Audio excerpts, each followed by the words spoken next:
and welcome to SPM IS Academy. Today we will analyze the Assam Tribune newspaper of 7th June 2020.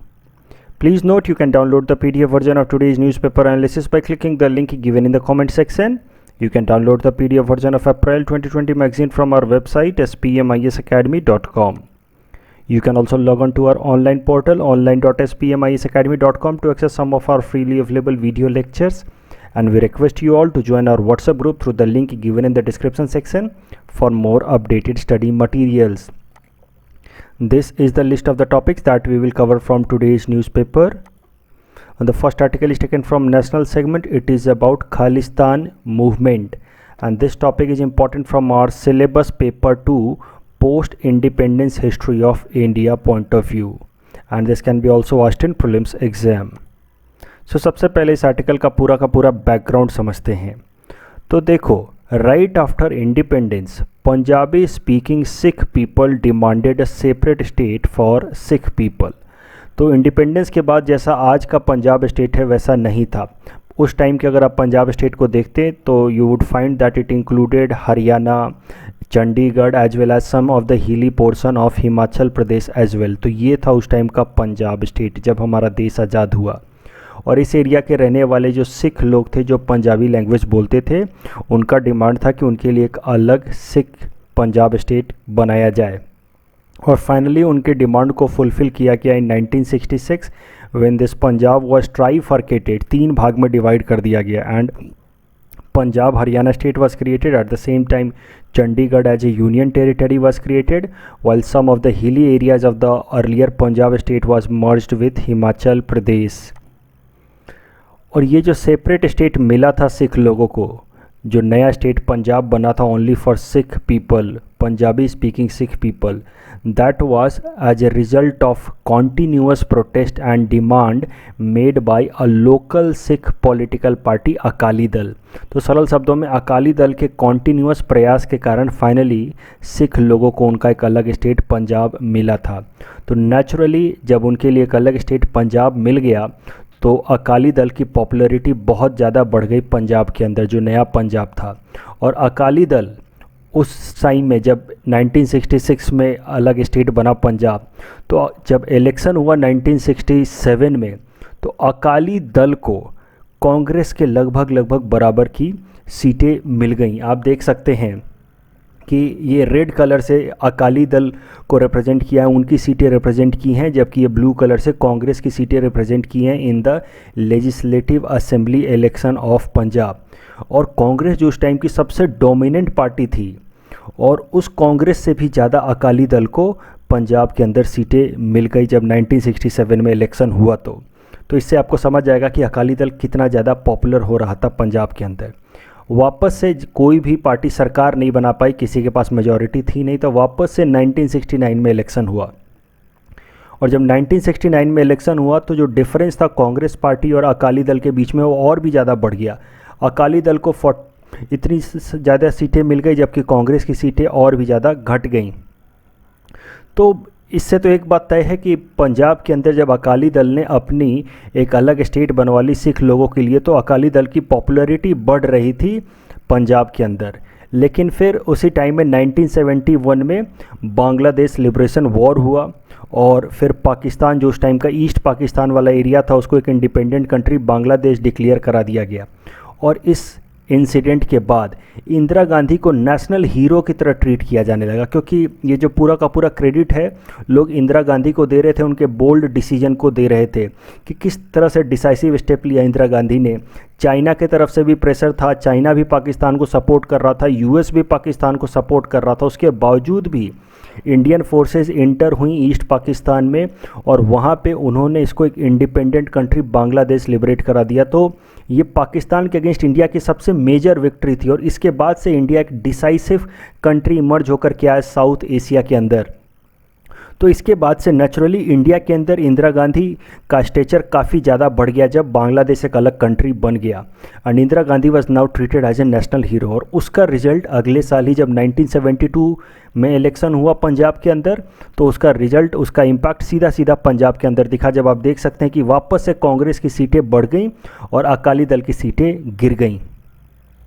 तो जब एक बार major defeat मिला अकाली दल को उनके खुद के स्टेट पंजाब के अंदर 1972 में, तो उसके बाद अकाली दल वाले कुछ और नई स्ट्रैटेजी सोचने लगे, कोई नया टैक्टिस सोचने लगे ताकि सिख वोट को फिर से अट्रैक्ट किया जाए।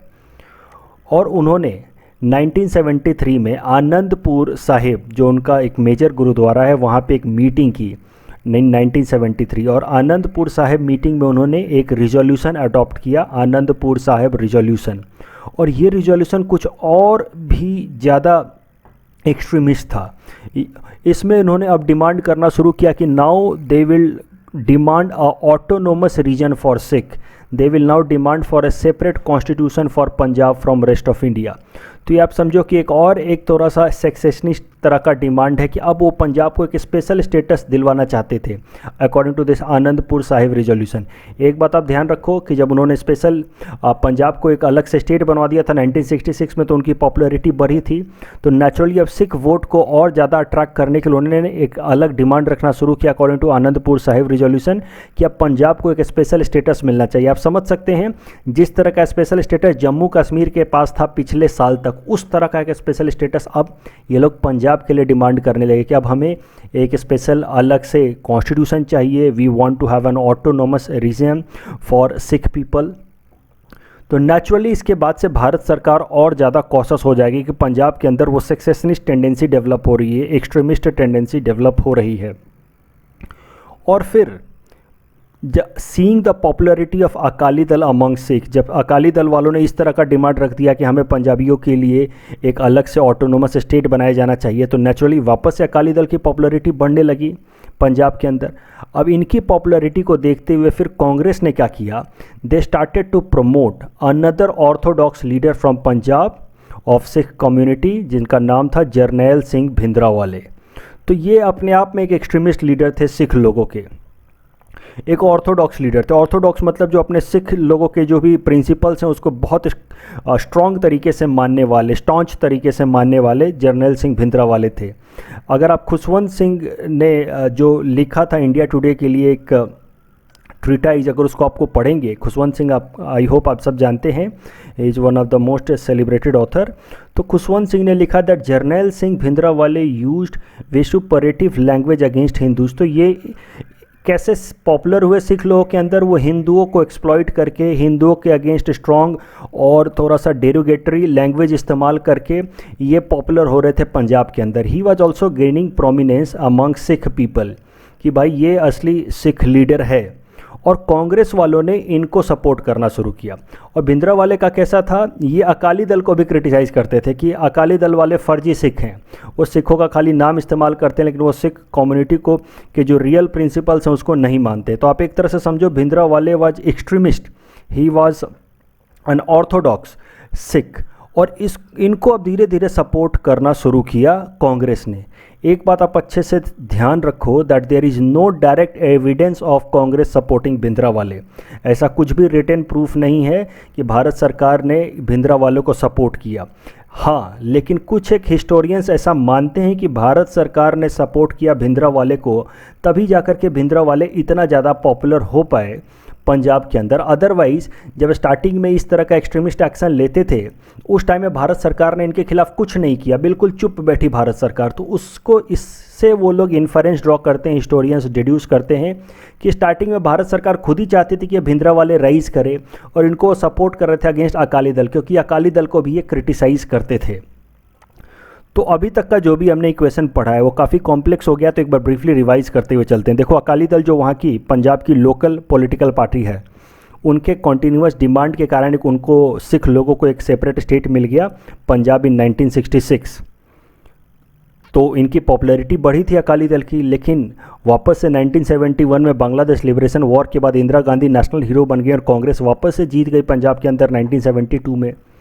तो अब इसको काउंटर करने के लिए इन्होंने आनंदपुर साहिब रिजोल्यूशन लेकर के आए अकाली दल, जिसमें उन्होंने डिमांड करना शुरू किया कि हमें अब एक ऑटोनोमस स्टेट दे दिया जाए पंजाब के अंदर और हमारा एक सेपरेट कॉन्स्टिट्यूशन बना दिया जाए। तो अब नेचुरली इनको काउंटर करने के लिए सिख लोग ज़्यादातर अकाली दल के पीछे, अकाली दल को सपोर्ट करना शुरू कर दिया था उन्होंने। तो इनको काउंटर करने के लिए कांग्रेस ने प्रमोट करना शुरू किया दूसरे सिख लीडर जरनैल सिंह भिंद्रावाले को। और जर्नैल सिंह भिंडरावाले या अकाली दल को भी क्रिटिसाइज़ करते थे। लेकिन फिर धीरे धीरे पूरा का पूरा इक्वेशन ही चेंज हो गया। Bhindranwale turned out to be a Frankenstein monster. Frankenstein monster आप सब जानते होंगे, it's a term that is used for something that harms और destroys its creator and can not be control by itself. तो देखो, एक नॉवल था जो 19th सेंचुरी में ही लिखा गया था, उसमें एक कैरेक्टर है फ्रैंकस्टीन, वो एक साइंटिस्ट है और वो एक ऐसा मॉन्स्टर बनाता है जो उस साइंटिस्ट को ही मार देता है। तो इस स्टोरी के बाद से ये टर्म फ्रैंकेस्टीन मॉन्स्टर यूज किया जाता रहा है। ये कोई रियल टर्म नहीं है, बट फिर भी इसको यूज करते रहते हैं उस चीज़ को रिप्रेजेंट करने के लिए जो अपने क्रिएटर को ही हार्म करता है। तो इस केस में Bhindranwale turn to be a Frankenstein monster, क्योंकि इनको स्टार्टिंग में भारत सरकार ने सपोर्ट दिया। भारत सरकार के इम्प्लिसिट इनडायरेक्ट सपोर्ट के कारण ही भिंडरावाले पॉपुलर हो रहा था, स्ट्रांग हो रहा था। और अब वो भिंडरावाले भारत सरकार के अगेंस्ट ही प्लानिंग करने लगा। It started to destroy, it started to harm government of India itself. देखते हैं कैसे। Bhindranwale started to coordinate with Pakistan and he started to demand creation of a new country Khalistan for Sikh people। अब आप देखो, ये एक स्टेप आगे बढ़ गया। अकाली दल वाले तो बस एक ऑटोनोमस स्टेट मांग रहे थे विद इन इंडिया, ये भिंडरावाले तो मांगने लगा कि मुझे एक अलग कंट्री बनाना है सिख लोगों के लिए जिसका नाम रखूँगा खालिस्तान। और भिंडरावाले को पूरा पूरा सपोर्ट मिल रहा था पाकिस्तान से, चाहे वो आर्म सपोर्ट हो या कैडर सपोर्ट हो, ह्यूमन सपोर्ट हो, पूरा पूरा सपोर्ट पाकिस्तान से मिल रहा था। देखो, पाकिस्तान के लिए ये बांग्लादेश का बदला लेने का अच्छा मौका था। जिस तरह से इंडिया ने पाकिस्तान के एक पार्ट को अलग इंडिपेंडेंट कंट्री बना दिया था, अब पाकिस्तान की उम्मीद थी कि भिंडरावाले की मदद से वो इंडिया का एक हिस्सा को अलग कंट्री खालिस्तान बना देंगे। तो नेचुरली अब इंडियन आर्मी को एक्शन लेना था अगेंस्ट भिंडरावाले, क्योंकि अगर इस ट्रेंड को छोड़ दिया जाता, भिंडरावाले को कंट्रोल नहीं किया जाता, तो अब धीरे धीरे इंडिया के अंदर टेररिज्म बढ़ा रहे थे भिंडरावाले और बहुत स्ट्रॉन्ग तरीके से डिमांड रख रहे थे कि मुझे एक अलग कंट्री चाहिए खालिस्तान। और भिंडरावाले ने किया क्या कि जो सिख लोगों का काफ़ी पायस सैक्रेड जगह है हरमंदिर साहिब, जिसको गोल्डन टेम्पल भी कहते हैं, वहाँ जा कर के बैठ गया। उसके बिल्कुल प्राइम लोकेशन पे श्राइन पे जाकर के बैठ गया and he was now guarded by thousands of the terrorist. तो अब नेचुरली भिंडरावाले को काउंटर कर पाना, लिक्विडेट कर पाना बहुत डिफ़िकल्ट हो रहा था। तो फिर 5 जून 1984 को इंडियन आर्मी ने एक ऑपरेशन लॉन्च किया जिसका नाम था ऑपरेशन ब्लू स्टार, जिसका पर्पस था कि भिंडरावाले को कैप्चर किया जाए। ये ऑपरेशन ब्लू स्टार एक दिन तक चला। अगले दिन ही 6 जून को भिंडरावाले को कैप्चर किया गया और मार दिया गया। लेकिन इस पूरे प्रोसेस में हुआ क्या कि ये यहाँ पे कॉम्प्लेक्स हमने रिप्रेजेंट किया है गोल्डन टेम्पल का। इस गोल्डन टेम्पल के अंदर फायरिंग हुई, उसके अंदर कुछ बॉम्ब्स वगैरह चले, क्रॉस फायरिंग हुई, क्योंकि भिंडरावाले के भी थाउजेंड्स से ज़्यादा टेररिस्ट थे जो इस एरिया में थे। तो इंडियन आर्मी जब उनसे फाइट कर रही थी तो काफ़ी सारे फायरिंग हुई। और ये जगह गोल्डन टेम्पल सिख लोगों के लिए काफ़ी सैक्रेड जगह माना जाता है। खासकर इसका जो मेन श्राइन है अकाल तख्त। अकाल तख्त वो एरिया है जहाँ पे उनकी जो सबसे इम्पॉर्टेंट सैक्रेड टेक्स्ट बुक है आदि ग्रंथ वो रखी गई है। Adi Granth is considered to be the eternal guru of Sikhs. आपको पता है कि सिखों के 10 गुरु थे और जो 10वें गुरु थे गुरु गोविंद सिंह जी, उन्होंने कहा कि आगे से कोई एक इंसान गुरु नहीं होगा सिख लोगों का। ये जो हमारी बुक है आदि ग्रंथ, यही होगी हमारी गुरु। और इसको हम लोग उन्होंने सीट दे दिया अकाल तख्त पे। तो इस तरीके से आप समझ सकते हैं कि कितना ज़्यादा सिग्निफिकेंस है इस जगह का, अकाल तख्त का। ये कितना ज़्यादा सैक्रेड है सिख लोगों के लिए। और इसके आसपास जब फायरिंग हुई, क्योंकि भिंडरावाले इसी जगह पे छुपा हुआ था, तो नेचुरली सिख लोगों का सेंटीमेंट हर्ट होगा। और सिख लोगों का सेंटीमेंट बहुत हर्ट हुआ because Indian army fired entered into golden temple premises, it fired in areas around Akal Takht. और सिख लोगों का सेंटीमेंट इतना हर्ट हुआ कि इंदिरा गांधी जो उस टाइम की प्राइम मिनिस्टर थी, उनके ही खुद के 4 सिख बॉडीगार्ड ने इंदिरा गांधी को मार दिया ऑन 31 अक्टूबर 1984। और इसके बाद इंडिया के अंदर एंटी सिख राइट शुरू हो गए। इंदिरा गांधी आपको पता है काफ़ी पॉपुलर लीडर थी और इंदिरा गांधी को सिख लोगों ने मार दिया, उनके ही सिख बॉडीगार्ड्स ने मार दिया। तो सिखों के खिलाफ इंडिया में राइट शुरू हो गए और इसमें लगभग 4000 से भी ज़्यादा सिख मारे गए। तो जब सिख के अगेंस्ट इतना ज़्यादा मास लेवल पर मसाकर हुआ तो सिख लोगों को वापस से और गुस्सा आया।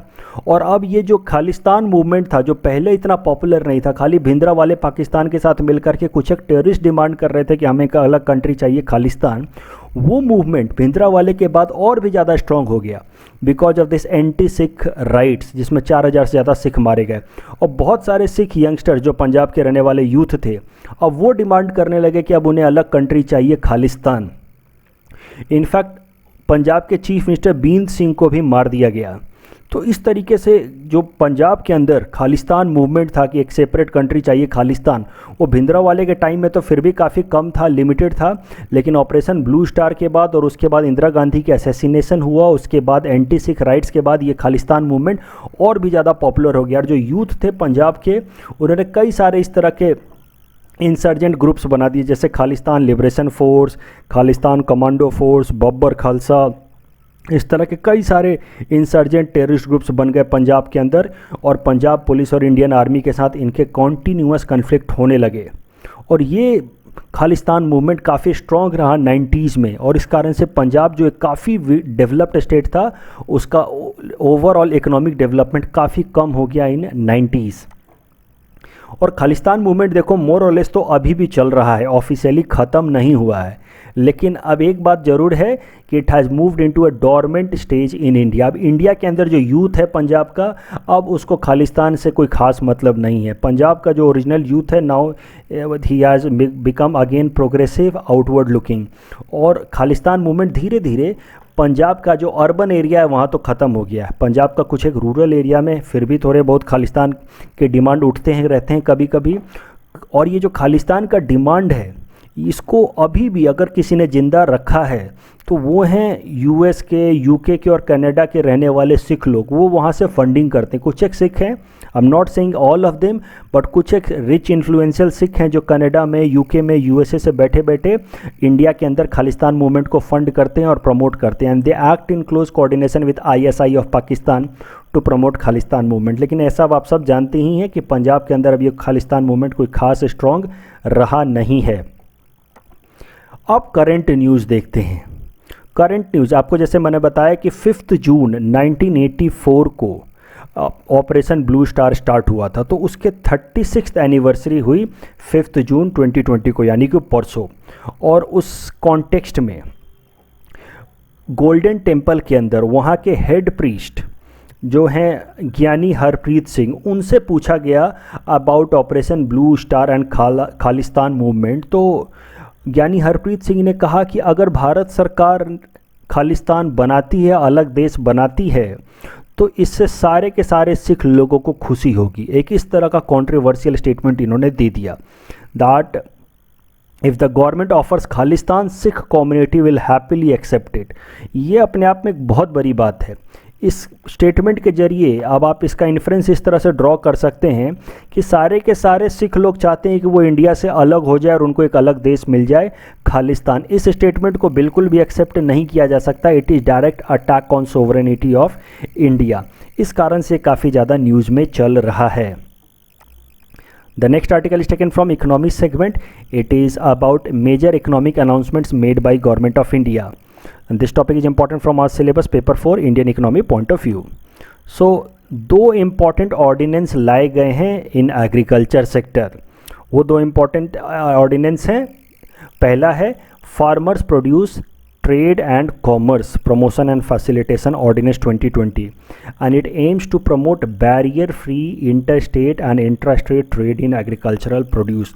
तो मैं आपको कुछ दिनों पहले एक न्यूज़पेपर एनालिसिस में मैंने आपको बताया था कि अब APMC का जो स्ट्रॉन्ग कंट्रोल था फार्मर्स के प्रोड्यूस के ऊपर, उसको भारत सरकार ने अंडर आत्मनिर्भर भारत अभियान के अंडर कम कर दिया है। और अब भारत सरकार ने अलाउ किया कि फार्मर्स चाहें तो अपने प्रोड्यूस, अपने ग्रेन्स को उसी स्टेट के अंदर उस APMC मार्केट में बेचें या फिर बाहर किसी और को भी बेच सकते हैं। और उसी चीज़ को इम्प्लीमेंट करने के लिए भारत सरकार ने ये ऑर्डिनेंस इम्प्लीमेंट किया, जिसमें अब फार्मर्स के ऊपर कोई कंपल्सन नहीं है कि वो अपना ग्रेन जाकर के APMC मार्केट में ही बेचे। अब वो चाहे तो उसी स्टेट के अंदर किसी और मंडी में जाके बेच सकता है, वो चाहे तो किसी दूसरे स्टेट में जाकर के भी अपने फूड ग्रेन को बेच सकता है। वहाँ बेचेगा जहाँ पे उसको सबसे ज़्यादा रिटर्न मिले, ज़्यादा से ज़्यादा उसकी कमाई हो। और जो दूसरा ऑर्डिनेंस है farmers empowerment and protection agreement on price assurance and farm services ordinance 2020. This empowers farmers to engage with processors, aggregators, wholesalers, large retailers, exporters through advanced agreements on pre-agreed prices. तो इसके हिसाब से अब जो farmer है वो advance में ही agreement कर सकता है. मतलब मान लो इसका अभी खरीफ सीजन का सोइंग सीजन है, तो अभी पैडी की धान की खेती चल रही है, तो उसके पहले ही वो बासमती राइस वाले से कॉन्ट्रैक्ट कर लेगा. बासमती राइस आपको पता है कि वो पैकेज्ड राइस को बेचता है मार्केट में, तो वो एक तरह का एग्रीगेटर है या लार्ज रिटेलर है. तो पहले ही बासमती राइस वाला चाहे तो फार्मर्स के साथ एक एडवांस एग्रीमेंट कर सकता है एट प्री एग्रीड प्राइसेस कि मुझे 60 रुपये पर केजी आपसे राइस खरीदना है. तो इस तरीके से फार्मर्स को होगा कि एक तरह की गारंटी मिलेगी. वैसे तो एमएसपी है ही भारत सरकार की, उसके अलावा मार्केट में बेचने की भी एक गारंटी मिल जाएगी. फार्मर्स को एक एश्योरेंस मिल जाएगा कि now their product will be sold in the market at this much rate. Naturally farmer चाहेगा कि वो इस जो भी एमएसपी है उससे ज़्यादा दाम पे अपने क्रॉप को पहले ही किसी मार्केट में होलसेलर के साथ अग्री करके बेच दे. तो इन सब नए ऑर्डिनेंस से फार्मर्स को फ़ायदा क्या हो रहा है? फार्मर को एक तरह की फ्रीडम मिल रही है कि वो अपना माल जिस तरह से चाहे, अपना ग्रेन जिस तरह से चाहे उस तरह से बेचे. स्टेट में बेचे, एपीएमसी में बेचे, इंट्रा स्टेट बेचे, इंटर स्टेट बेचे, पहले ही अग्रीमेंट कर ले ताकि उसको और बेहतर से बेहतर रिटर्न मिल पाए. So benefits of this ordinance will be that it will help farmers to trade freely and get better price. It will give a boost to rural India. जो फार्मर्स एग्रीकल्चर जो है that is prime activity of rural India, और rural India में वहाँ की जो basic economy agriculture अगर उसको बूस्ट मिलेगा तो ओवरऑल रूरल इंडिया की इकोनॉमी को बूस्ट मिलेगा with help of these two ordinances. उसके अलावा जो दूसरा मेजर ऑर्डिनेंस भारत सरकार ने अनाउंस किया that is in the field of industrial sector. Industrial sector में भारत सरकार ने एक ऑर्डिनेंस की मदद से इंसॉल्वेंसी एंड बैंकरप्सी कोड को अमेंड कर दिया है. और इस अमेंडमेंट के हिसाब से आने वाले 6 महीने तक, यानी कि 25 मार्च जब से हमारे देश में लॉकडाउन स्टार्ट हुआ है तब से लेकर के 6 महीने तक कोई भी इंसॉल्वेंसी प्रोसेस स्टार्ट नहीं होगी. किसी भी कंपनी को दिवालिया घोषित नहीं किया जाएगा.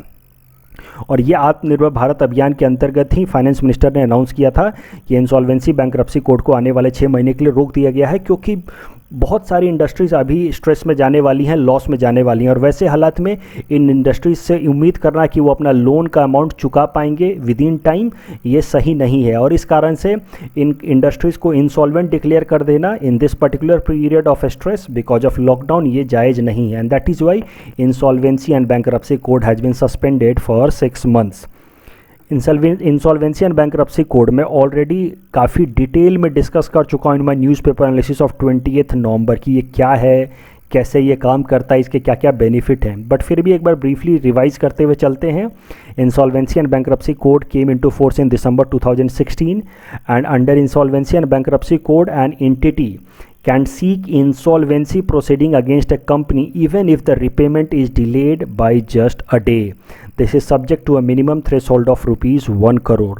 तो यहाँ एग्जाम्पल की मदद से समझते हैं. मान लो एक कंपनी ए है और इसका ओनर है ये इंसान, और इसने इन लोगों से लोन ले रखा है और वो लोन का अमाउंट 1 करोड़ से ज़्यादा होना चाहिए अगर इंसॉल्वेंसी बैंकरप्सी कोड एप्लीकेबल होना है. तो इस इंसान ने इन लोगों से लोन ले करके ये कंपनी चलाई है और 1 करोड़ से ज़्यादा का लोन है.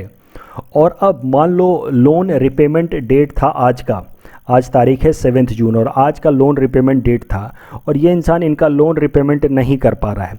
तो 8 जून यानी कि एक दिन भी अगर लोन रिपेमेंट डेट डिले हो गया तो 8 जून को ये लोग इंसॉल्वेंसी प्रोसेस स्टार्ट कर सकते हैं. इंसॉल्वेंसी प्रोसेस में ये लोग क्या करेंगे, ये लोग कोर्ट में जा कर के इसके अगेंस्ट एक कंप्लेंट रजिस्टर करेंगे और कोर्ट फिर इसको एक नोटिस देगा और उस नोटिस के बाद कोर्ट क्या करेगा, इस इंसान से इस कंपनी का कंट्रोल लेकर के इन सारे लोगों को दे देगा जो भी बोरोवर्स थे.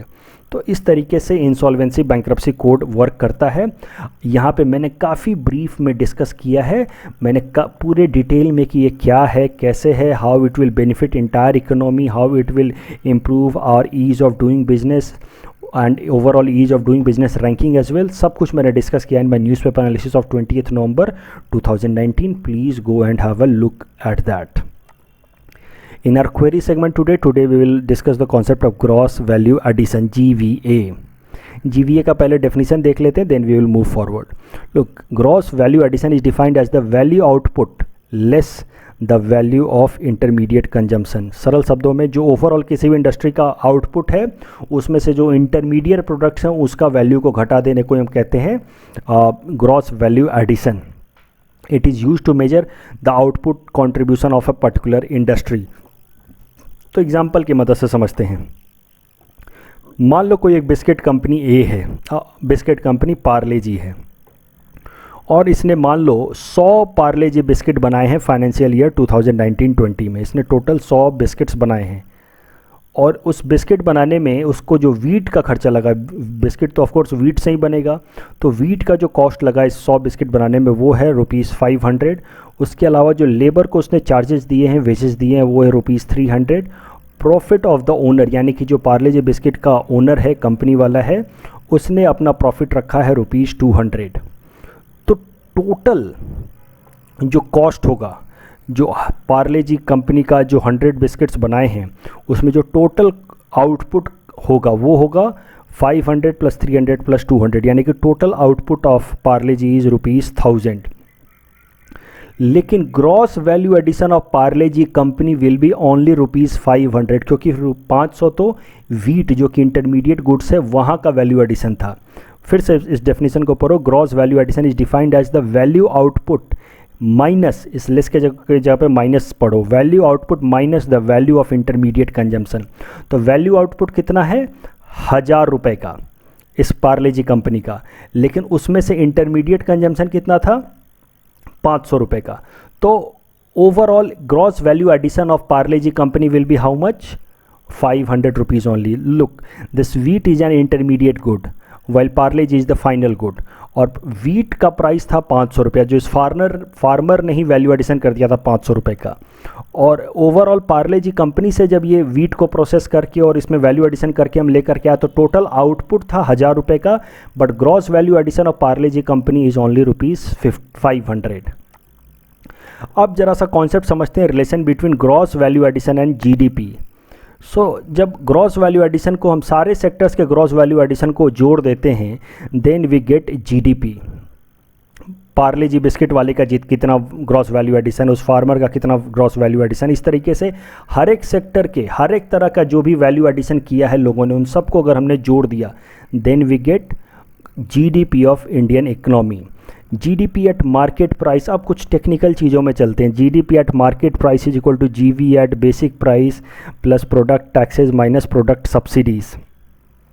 अब इन चीज़ों को कि जीडीपी और जीवीए और इन सब में रिलेशन क्या है, इनको समझने के लिए let us come to this, let us understand this concept कि जीवीए जीडीपी इनमें रिलेशन क्या है। इसको समझने के लिए let us simplify the entire concept. हम लोग एक प्रेजम्पशन लेते हैं, मानते हैं कि मान लो कि हमारे कंट्री इंडिया में बस पार्ले जी बिस्किट ही प्रोड्यूस होता है, और पूरे साल में 2019-20 पूरे साल भर में जो पार्ले जी बिस्किट प्रोड्यूस हुआ है वो है नंबर उसका 100। So only 100 Parle G biscuits were produced in our country in physical year 2019-20। उसके अलावा कोई गुड्स कोई सर्विसेज प्रोड्यूस नहीं हुआ है। ये हमने हाइपोथेसिस मान लिया है, प्रिजम्पशन कर लिया है फॉर सिंप्लिसिटी। अब एक कॉन्सेप्ट है फैक्टर्स ऑफ प्रोडक्शन। कोई भी चीज़ बनाने के लिए उसके पीछे क्या फैक्टर्स लगते हैं। इकोनॉमिक्स का ये बिल्कुल बेसिक कॉन्सेप्ट है कि कोई भी चीज़ को प्रोड्यूस करने के लिए there are 4 factors of production. उस चीज़ को बनाने के लिए हमें फैक्ट्री लगानी होगी या लैंड चाहिए जहाँ पे उस चीज़ को हम प्रोड्यूस करें। तो land is first factor of production, labour is second factor of production, capital industry को लगाने के लिए, रॉ मटेरियल खरीदने के लिए हमें कैपिटल चाहिए, तो capital is third factor of production. And entrepreneur जिसने ये सारा का सारा कैपिटल सेटअप किया है, बिजनेस लगाया है, इस केस में पार्ले जी बिस्किट वाला, वो होगा entrepreneur. These are 4 factors of production. और इस सारे फैक्टर्स ऑफ प्रोडक्शन का अपना अपना कॉस्ट है। लैंड का अपना रेंट होगा, लेबर का अपना वेजेस देना होगा, कैपिटल के अगर मान लें हमने बैंक से कैपिटल लिया है तो उस पर इंटरेस्ट चुकाना होगा, एंटरप्रेन्योर अपना प्रॉफिट लेगा। तो मान लो पर बिस्किट हमने 100 बिस्किट्स बनाए हैं, पर बिस्किट बनाने का लैंड का रेंट है 200, यानी कि टोटल रेंट होगा 200 टोटल रेंट होगा 200, उसमें से चूँकि हमने 100 बिस्किट बनाए हैं तो पर बिस्किट हमारे लिए रेंट हो गया ₹2। वैसे ही टोटल लेबर का वेजेस होगा 300 और टोटल हमने बिस्किट्स बनाए 100 तो वेजेस हो गया पर बिस्किट ₹3। इसी तरीके से टोटल कैपिटल का कॉस्ट होगा 300, पर बिस्किट कैपिटल का इंटरेस्ट हो गया ₹3। इस तरीके से we will get factor cost of 1 biscuit is equal to ₹10। यानी कि सरल शब्दों में इस बिस्किट को बनाने के पीछे जो जो फैक्टर लगे हैं पर बिस्किट उसका कॉस्ट है ₹10। तो GVA at factor cost total will be ₹10 is the factor cost of per biscuit and 100 is the number of total biscuit produced. So GVA gross value addition by this Parle-G company at factor cost is equal to ₹1000. अब एक चीज़ आपको समझनी है कि जब हम कोई भी चीज़ प्रोड्यूस कर रहे होते हैं, हमने मान लो फैक्ट्री लगाई है, हमने वे लेबर्स को लेकर के आए हैं, उनको नौकरी दी है, तो उसको उस टाइम में भी हमको कुछ एक प्रोडक्शन टैक्स देना होता है। लैंड पे मान लो हमने जहाँ पे फैक्ट्री लगाई उस पर लैंड टैक्स देना होगा, तो उसको हम कहेंगे प्रोडक्शन टैक्स। हो सकता है कि हमने जब बिस्किट बनाया तो बिस्किट बनाते टाइम में वीट हमें सस्ते दामों पे भारत सरकार ने अवेलेबल करा दिया हो कि आपको हम इसे सस्ते दामों पे वीट दे रहे हैं ताकि आप बिस्किट बनाओ, तो उसको हम कहेंगे production subsidy. So the concept of production tax and production subsidy are the tax applied during the process of production is known as production tax and subsidy given during the process of production is known as production subsidy. So अब एक concept होता है GVA at basic price. GVA at basic price is GVA at factor cost plus production tax minus production subsidy. So मान लो इस पूरे production के दौरान भारत सरकार ने टैक्स लगा दिया था ₹200 का और सब्सिडी दे दी थी ₹300 की, तो टोटल टैक्स है ₹200 का। तो per unit total number of biscuits भी बनाए हैं हमने 100, तो पर बिस्किट प्रोडक्शन टैक्स कितना हो जाएगा ₹2 और टोटल 100 बिस्किट बनाते टाइम में हमें सब्सिडी मिली थी ₹300 की, तो पर बिस्किट हमें सब्सिडी मिलेगी ₹3। GV at basic price will be ₹1000, that is GV at factor cost plus production tax minus production subsidy, that means GV at basic price is equal to ₹900. अब हम आते हैं GVA at बेसिक प्राइस से फिर हम जाएंगे GVA at market price, और GVA at market price को ही हम कहते हैं इंडिया की GDP। ये मैंने snapshot as it is Investopedia से, जो भारत सरकार द्वारा प्रमोटेड एक वेबसाइट है, वहाँ से लिया है। तो आप देख सकते हैं पूरा का पूरा formula, GVA at factor cost और GVA एट बेसिक प्राइस का रिलेशन, और फिर GVA एट बेसिक प्राइस और GDP एट मार्केट प्राइस का relation. GDP at market price ही है GVA एट मार्केट प्राइस। तो GV at basic price was ₹100 and total number of biscuit were 100. So GVA basic price per biscuit will be ₹9. As I said कि production subsidy, let product subsidy on biscuit is equal to ₹2 per biscuit and product tax on per biscuit is equal to ₹3 per biscuit. So GVA at market price will be ₹9, that is GVA at basic price plus product tax minus product subsidy, that will come out to be ₹10. That will be GVA at market price of this Parle-G biscuit. And GVA of market price is GDP contribution of this particular company towards Indian economy. And overall हमें total economy का अगर GDP निकालना है तो हमें हर एक sector का GV at market price that is same as GDP of market price उसको जोड़ देना होगा। We will get this GDP of Indian economy. हमारे केस में हमने सिंप्लीफिकेशन के लिए मान लिया था कि हमारे देश में बस प्रोडक्शन हो रहा है पार्ले-जी बिस्किट का, और किसी चीज़ का प्रोडक्शन नहीं हो रहा है। तो इस कारण से हमारे इस केस में GDP of this sector will be equal to total GDP of India, that will be equal to ₹1000.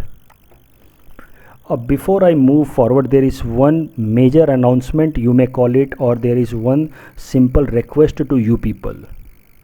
That is that please let us stick to current affairs only in this entire thing in are this segment जो मैं newspaper analysis करता हूँ इसमें current affairs पे stick करते हैं।